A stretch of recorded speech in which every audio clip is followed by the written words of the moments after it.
Les nuages de la crise assombrissent depuis des mois l'horizon des villes espagnoles. Mais du marasme émergent quelques idées pour refaire surface. Le constructeur automobile SEAT est installé à Martorell, près de Barcelone. Fin mars, les employés ont approuvé par référendum le gel des salaires. Une décision difficile, mais qui permet d'éviter 1500 licenciements et d'obtenir la production d'un nouveau modèle de la maison mère, Volkswagen. Yolanda Santin est employée depuis 4 ans. Ce qui m'a le plus frappé, c'est la solidarité, l'union des employés. Même ceux des secteurs dont nous pensions qu'ils allaient voter non parce qu'ils se disaient peut-être que les licenciements ne les toucheraient pas, ils se sont rendus compte de la situation et ils ont voté oui.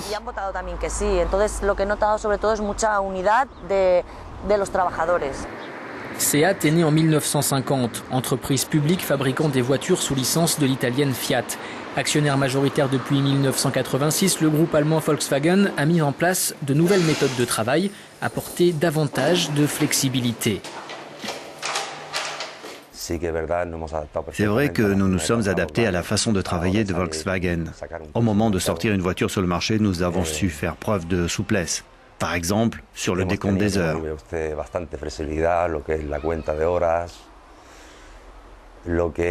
Il y a 15 ou 20 ans, quand un travailleur occupait un poste déterminé, c'était presque impossible de le faire bouger de là.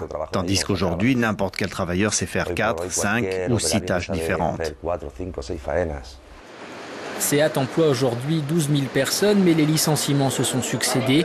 Le secteur automobile est frappé de plein fouet par la crise. Selon les constructeurs, les ventes de voitures neuves ont chuté de 68,2% au premier trimestre. Les gouvernements national et régional qui ont apporté un soutien financier exigent que l'entreprise fasse à son tour un effort. Ce référendum montre bien la maturité dans les relations de travail chez SEAT, dans le secteur de l'automobile en Catalogne, qui est très compétitif.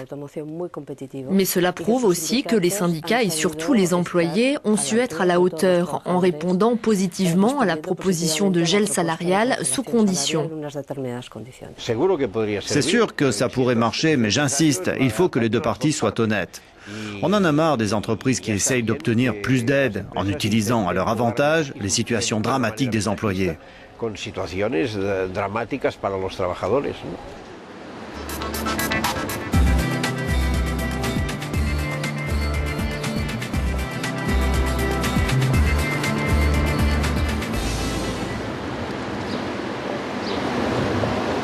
Lleida est l'une des régions espagnoles ayant goûté au plein emploi. C'était au début du siècle.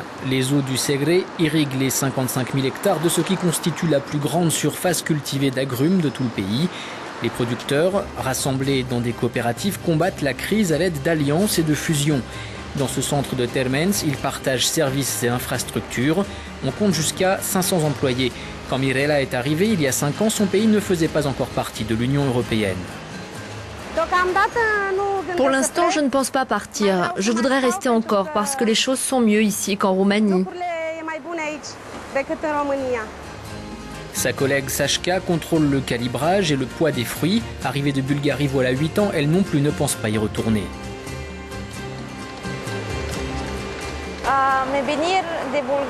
J'ai quitté la Bulgarie parce que la vie là-bas est très difficile. Il n'y a pas beaucoup de travail. Moi, par exemple, je suis professeur de sport et c'est très difficile de trouver un travail là-bas. Maintenant, ici, j'ai au moins un travail. 6200 saisonniers seront recrutés pour la récolte, 1000 en provenance de l'étranger. Tous les autres sont des chômeurs de la région, espagnols ou immigrés. Ici, vivre avec la crise est difficile mais pas impossible pour les producteurs. Se lamenter est inutile. Dans l'agroalimentaire, chaque crise nous a permis d'avancer. Nous, les producteurs et nos organisations, avons donné le meilleur de nous-mêmes.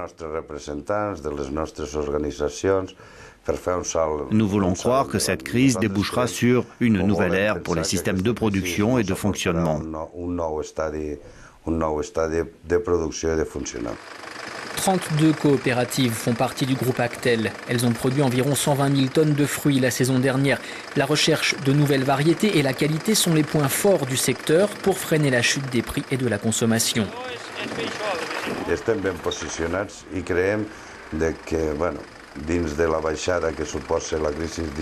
Il faut dire que nous sommes bien positionnés et nous croyons que même si la crise a provoqué une baisse de la consommation, les produits de qualité, les produits connus sur le marché continueront de se vendre et de s'imposer face aux marques concurrentes.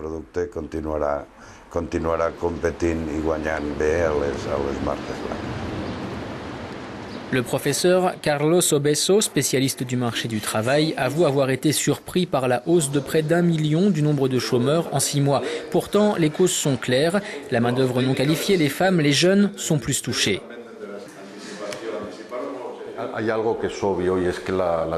Oui, de toute évidence, le taux de chômage a atteint un niveau qui a surpris tout le monde.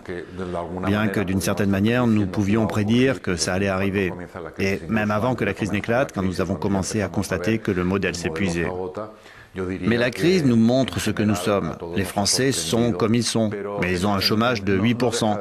On peut dire ce qu'on veut, leur industrie est à très haute valeur ajoutée. Et c'est sans parler des Allemands. C'est pourquoi la reprise économique devra tôt ou tard se faire à travers le savoir. Voilà le grand défi qui est le nôtre.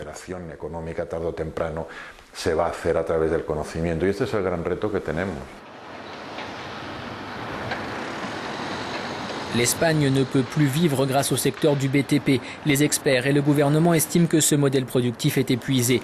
Les dernières données sont catastrophiques. Sur un an, le prix de l'immobilier a diminué de 6,8% en moyenne, la plus forte chute jamais enregistrée. On compte par ailleurs 800 000 logements vacants et les banques refusent d'accorder des crédits. Autre conséquence de la crise, le remplacement de Pedro Solbes au ministère de l'économie par Elena Salgado, quelques semaines seulement avant des élections européennes qui n'intéressent guère les Espagnols.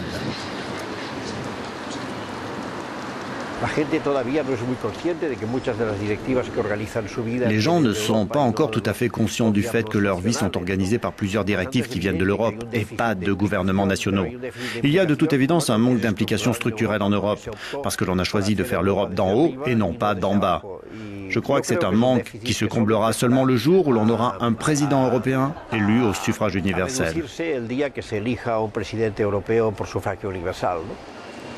La crise est une réalité impossible à ignorer, mais que l'on peut peut-être mieux supporter avec quelques idées et une dose d'humour, à l'image de cette troupe lors du dernier carnaval de Cadiz.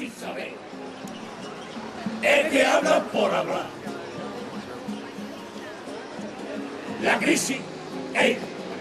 crisis está completamente controlada.